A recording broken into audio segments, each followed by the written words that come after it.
Hi everyone and welcome back to another video where we're gonna talk about Taiwanese news in international media. My name is Lukas and we're now finally so close to be able to put this year of 2020 behind us. In Sweden, we have an expression that says that you should not say hi until you've crossed the river, meaning that you should not take anything for granted, and even if you can see the goal right in front of you, you should wait with celebrating until you have crossed that river and actually achieve that goal. With that said, I still prefer to remain positive, and I do truly believe that with the new year, with 2021 coming very soon, a majority of the world will be able to look back on 2020 and hopefully also look back on this COVID-19 pandemic, which more or less have crippled the entire world. And the reason for why I'm extra positive this week is that Joe Biden, the president-elect, the very soon-to-be new president of the United States, is embracing parts of the Taiwan model, and he is urging all US citizens that together during his first 100 days as US president, he's urging all US citizens to also start wearing masks. Now, this is, in my 100% personal opinion, a great step towards one day eventually being able to put COVID-19 and this world global pandemic behind us. And this is also one of many reasons for why President Tsai, or should I say Tsai, the COVID crusher, made the Bloomberg top 50 list over people who have defined this year, and also one of London Financial Times top 12 most influential women of the year.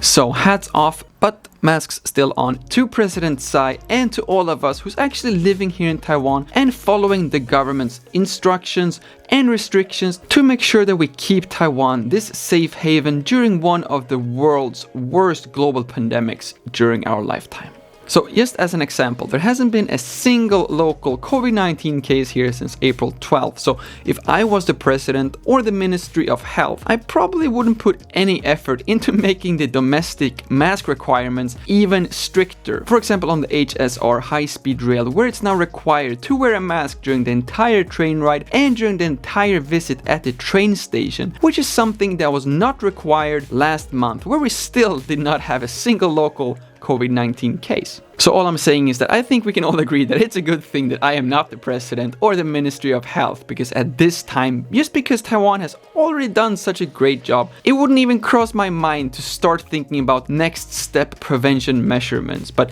I am fully on board, and I will of course honor all the new mask requirements until the president or the CECC says otherwise. Now, moving on from the US to the European news, because by now you should be well aware that literally the entire world just cannot stop talking about Taiwanese news nowadays. So in Europe, the European Parliament Vice President Nicola Beer from Germany, of course she's from Germany, her last name is Beer, what did you expect, is planning to visit Taiwan to support Taiwan's freedom and democracy, but also to discuss some Europe and Taiwan free trade agreements, which I personally hope will increase the chances of finally getting some Swedish bilar over here to Taiwan, which I've already talked about with the Swedish representative here in Taiwan. If you haven't seen that interview yet, then there will be a link down in the description, which you can check out right after this one. And while you're at it, you can also like this video and subscribe to my channel if you haven't already, to support my channel, but also to stay updated with Taiwanese news in international media week after week.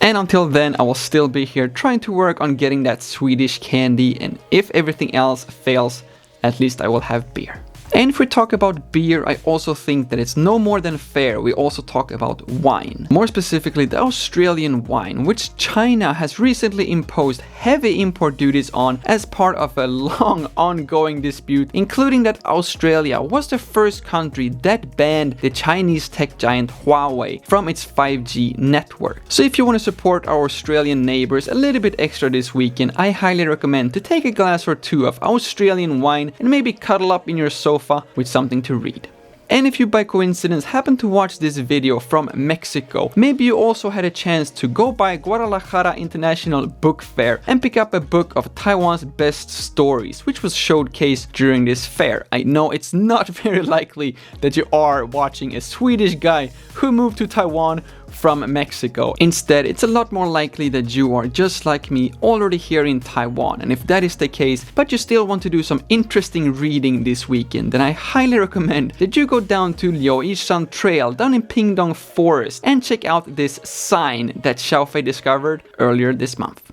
Right, so here it is. It is for the Council of Agriculture, the Executive Yuan, and the Pingdong Forest District Office Forestry Bureau,